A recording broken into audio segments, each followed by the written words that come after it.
Muy bien, pues me presento. Para los que no me conocen, soy Aníbal Hernández, soy el encargado de la infraestructura aquí en Nube y hoy vamos a ver eh, pues los fundamentos o la base en el tema de ciberseguridad que podemos aplicar todos en nuestras empresas. Ahorita vamos a empezar con una sesión sumamente básica.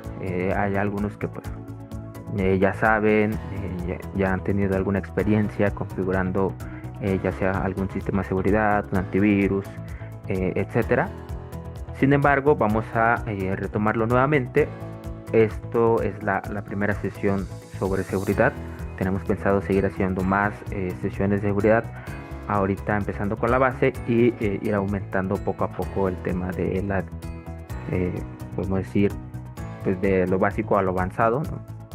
Y también más adelante hacer talleres o prácticas de laboratorio sobre análisis ya sea de malware o de alguna técnica en el que muchas veces las empresas son comprometidas mediante un ataque, ¿no? Entonces, iniciando, lo que vamos a ver ahorita pues son el tema de los conceptos, las amenazas que tenemos, cómo nos podemos proteger sobre la amenaza y qué tipo de respuesta podemos tener ante estos incidentes. ¿Sí? Y lo primero que tenemos que comprender es el famoso triángulo CIA. No es CIA de la agencia de Estados Unidos, sino que hace referencia a confidencialidad, integridad y disponibilidad de la información. Esto nos garantiza que nuestra operación de la empresa o de nuestro cliente esté siempre en productivo y no tengamos ningún problema, ¿no? Entonces, tomando en cuenta la confidencialidad, hay que siempre manejar temas de permisos, qué personas sí tienen acceso a cierta información, qué personas están restringidas, solo lo pueden leer, etcétera, ¿no? La integridad, perdón, que todo el tiempo estemos monitoreando, garantizando que los datos estén en productivo o la información hacia el cliente esté productivo. A cliente no solo me refiero como tal a cliente, pues no sé, que le facturas o le das tu servicio. A cliente me refiero a que nosotros como usuario que nos conectamos a un servidor o que tenemos un servidor de archivos, al final de cuentas seguimos siendo clientes de ese servidor, ¿no? Porque el servidor nos provee información. ¿Sí? Entonces, si menciono cliente, englobo en tanto a usuarios, ya sea sus clientes, ¿no? Perdón, y nuestras máquinas o nosotros mismos que consultamos un servidor. Disponibilidad, esto pues es que en algún momento nos podemos sufrir caídas y de igual forma estar previniendo o monitoreando que esa información que nosotros estamos protegiendo, estamos cuidando la integridad, sea disponible, ¿no? De nada sirve que tengamos muy bien protegido un servidor, pero si nadie va a poder consultar esa información. Entonces, a eso nos referimos. Terminología esencial, ¿sí? Aquí vamos a empezar a ver el tema de amenaza. A amenaza nos referimos a que cualquier circunstancia, cualquier tema de vulnerabilidad que podamos tener y que nos pueda causar daños, pérdidas ya sea de información, es una amenaza, ¿sí?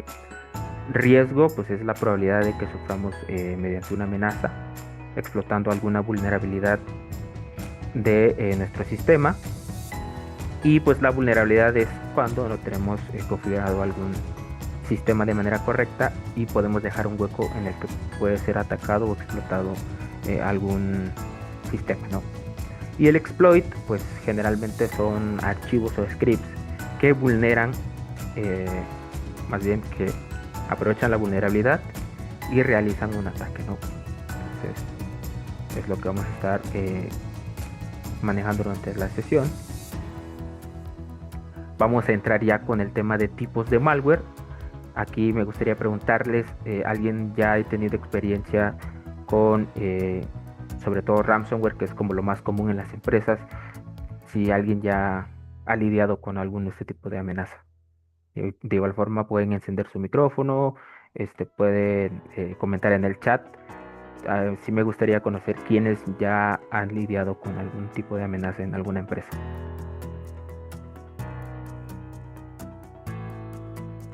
Ok, aquí Pedro nos comenta que sí con ransomware, ha lidiado con ransomware y cómo ha sido el proceso, si pudieron recuperar, ¿Pudieron hacer algo o fue alguna pérdida total sobre ese ataque?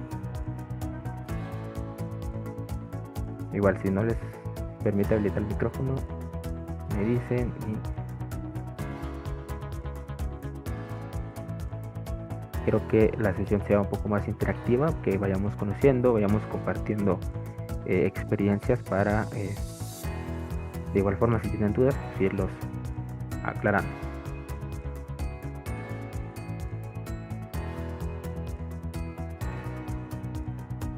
Ok, mira, aquí nos comenta Pedro que fue en una infraestructura de Amazon y solo tenían un respaldo al día. Ok, sí, temas de experiencias de ransomware, a nosotros nos ha tocado varios, nos ha tocado lidiar con varios, y bueno, sí, la verdad es que es una lata estar reconstruyendo y retrabajando la información. Yo creo que sí, la mayoría nos ha tocado ransomware, que es lo que más nos perjudica a las empresas.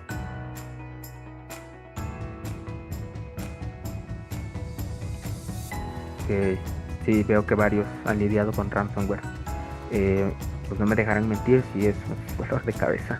Entonces yo creo que es la amenaza más grande que las empresas podemos sufrir. Y pues para eso esta es la sesión y vamos a ver cómo podemos mitigar este tipo de amenaza. Bueno, iniciando con el tema de tipos de malware, pues tenemos los famosos virus, o como los conocemos coloquialmente, que son los virus informáticos.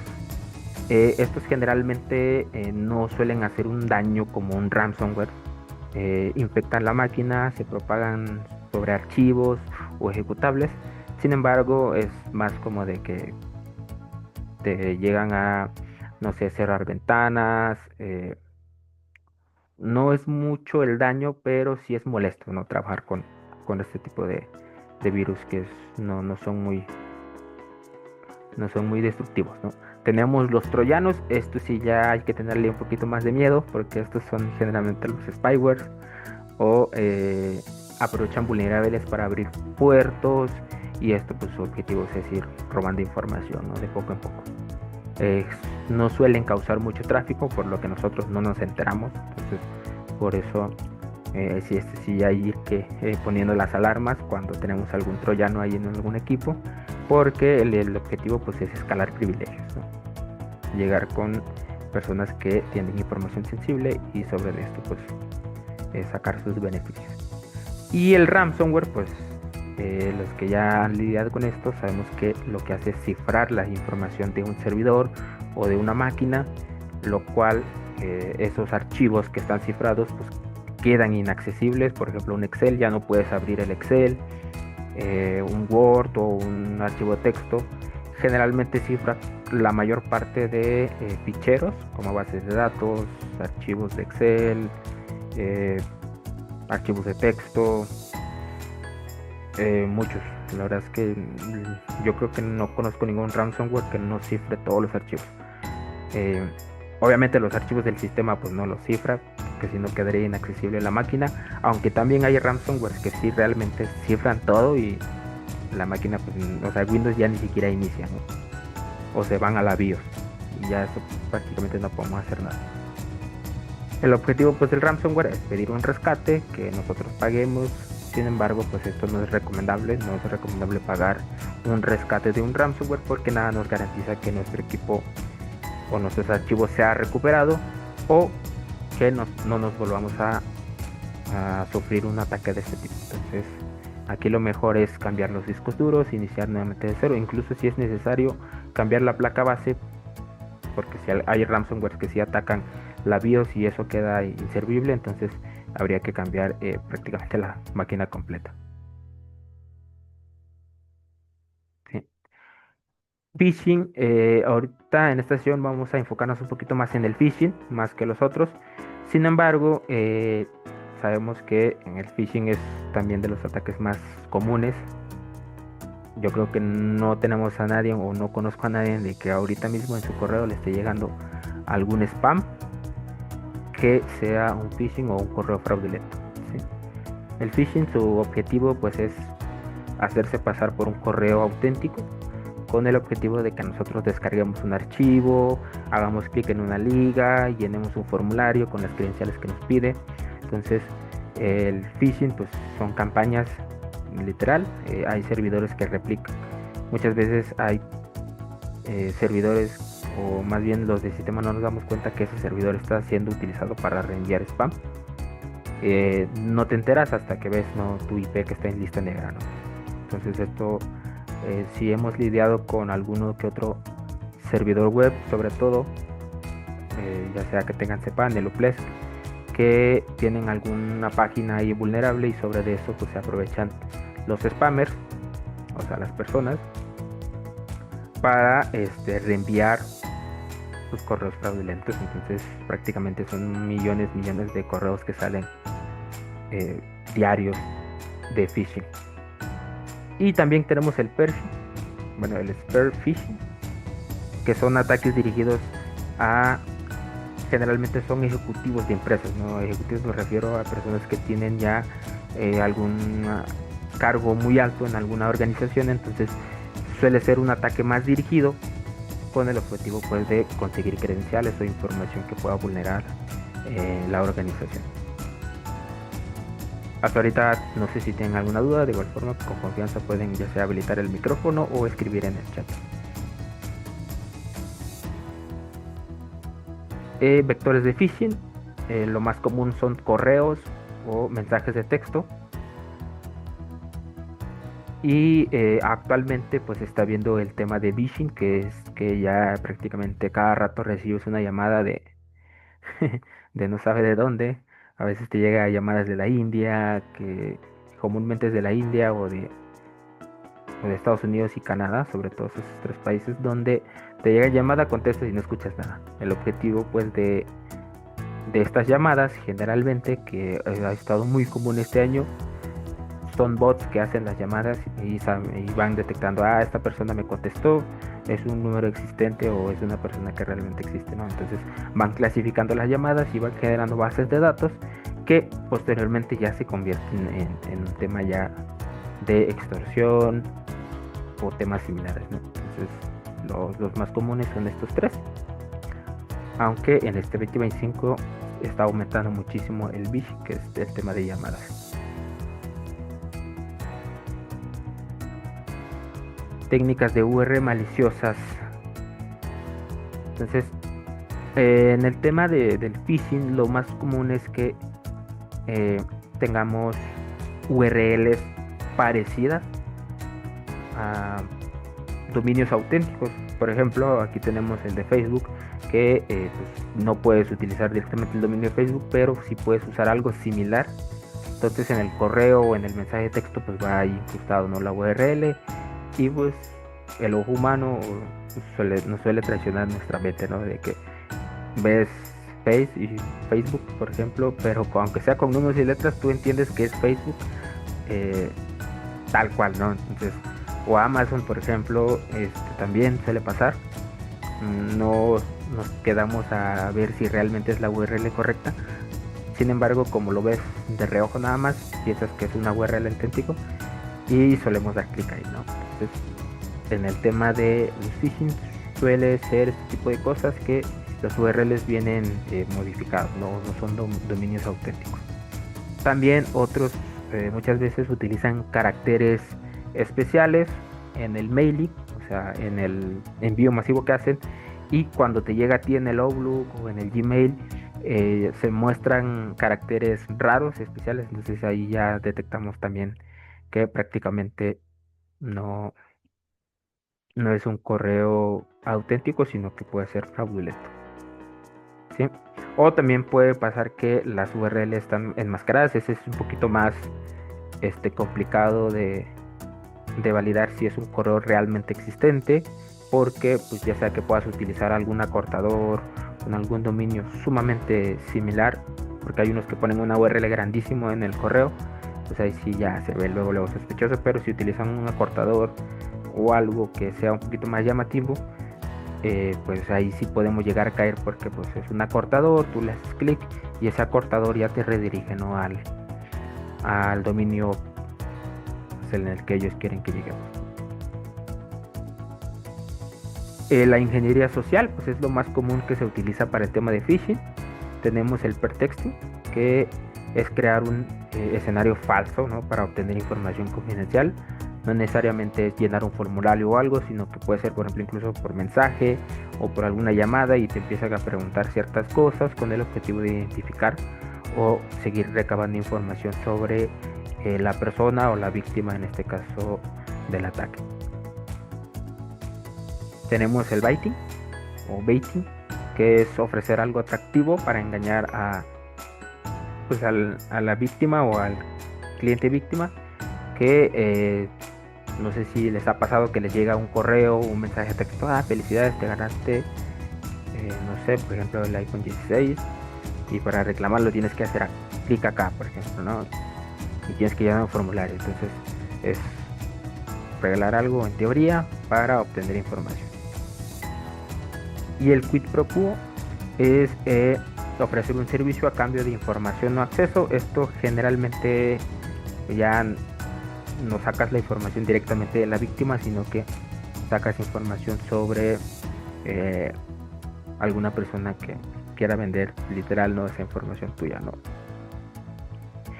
Y la suplantación de autoridad, pues esto suele pasar que te haces pasar por alguien, ya sea, no sé, un policía o alguna persona, para que tienen, obviamente estas personas o por las que se hacen pasar tienen figuras de autoridad o figuras, pues, podemos decir, pues sí, de poder, que al final de cuentas, por ejemplo, en una empresa, si alguien manda un correo, ¿no? Con el correo de gerencia, o alguien se hace pasar por gerencia o por el director, pues es muy fácil que caigamos: pues quien me está pidiendo información pues es el gerente o el director.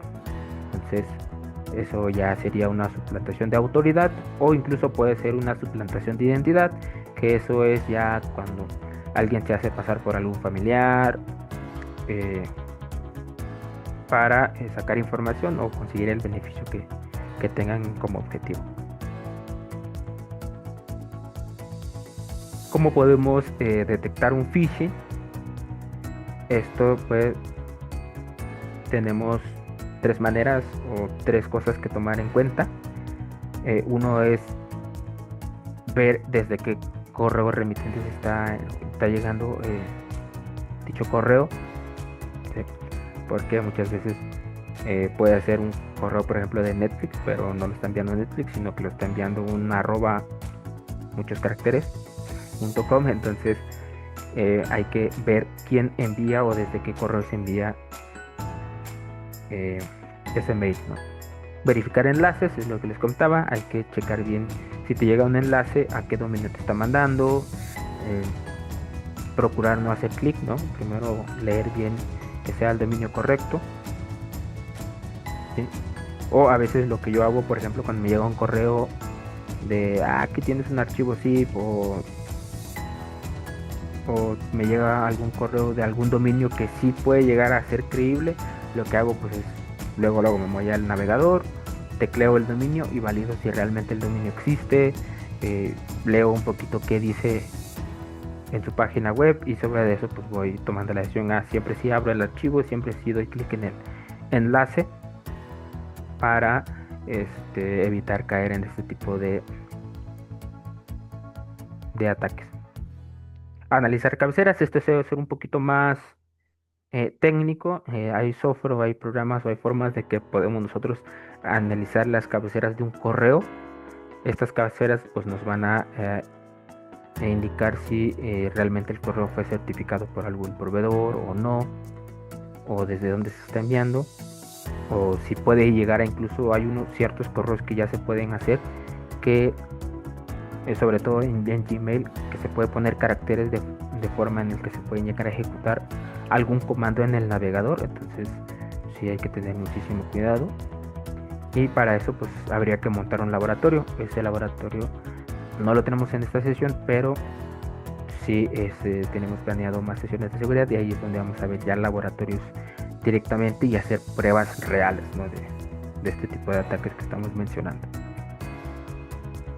Aquí tenemos, por ejemplo, el primer ejemplo. Si vemos, aquí dice el logo de BBVA. Incluso podemos llegar a pensar que es auténtico este correo. Sin embargo, si vemos que fue enviado desde servicios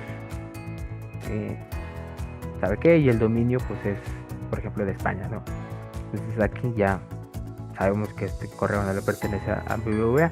Sin embargo, como yo les comentaba, yo lo que suelo hacer es irme al navegador, tecleo ese dominio y veo qué hay en esa web, o si realmente el dominio existe, porque hay dominios que simplemente las utilizan para reenviar spam y no tienen ni siquiera página web o no muestran información en internet, solo es dominio y envía correos, ¿no? Por ejemplo, suelen utilizar palabras que a veces tienen faltas de ortografía en ese correo, y en este caso en los bancos generalmente siempre mandan tu nombre, estimado fulanito de tal o tal empresa, ¿no? Suele venir este tipo de información. En este caso pues es un correo genérico que dice estimado cliente, y pues puede llegar a ser por cualquier persona, ¿no? Tenemos aquí un ejemplo 2. Esto ya amerita un poquito más de complejidad, porque ya es un correo o un enlace que te manda a una página, por ejemplo, similar al de Netflix, de que te dice tu suscripción ya caducó. Entonces, pues para volver a tener acceso pues a Netflix, pues tienes que poner tus datos bancarios, ¿no? Por ejemplo. Entonces, si se fijan, este sí parece si realmente fuera una web de Netflix. Sin embargo, pues para eso es que hay que analizar los dominios, hay que ver que realmente exista o que no exista.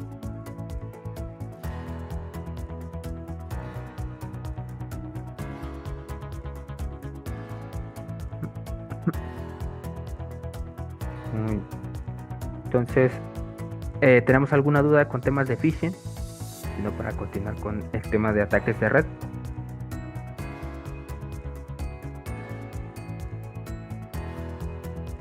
¿Alguna pregunta? ¿Alguien que nos quiera contar algo?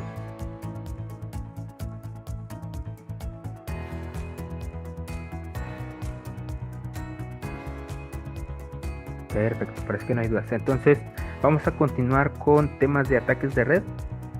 Esto suele ser más de manera local, ¿sí? En una red LAN. Y el primero es el Made in the Middle, que es una intercepción de tráfico de nuestra red. Esto ya entramos en el tema de que, por ejemplo, si tenemos red Wi-Fi y tenemos visitas de clientes, lo más idóneo es que tengamos una red de invitados.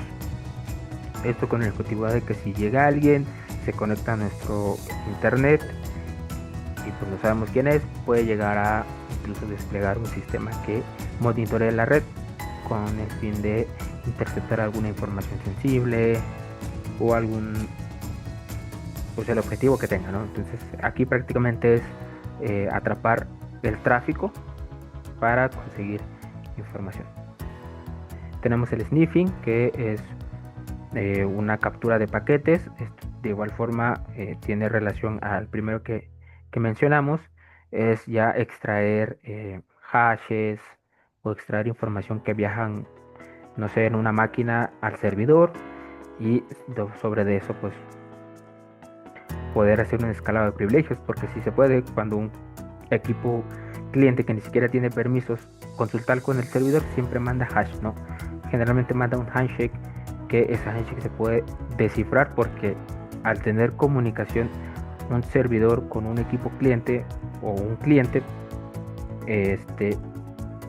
pues tiene los datos para que se autentique hacia el servidor. Entonces, sobre de eso podemos incluso llegar a escalar privilegios, ¿no? Si llegamos a interceptar uno de estos paquetes.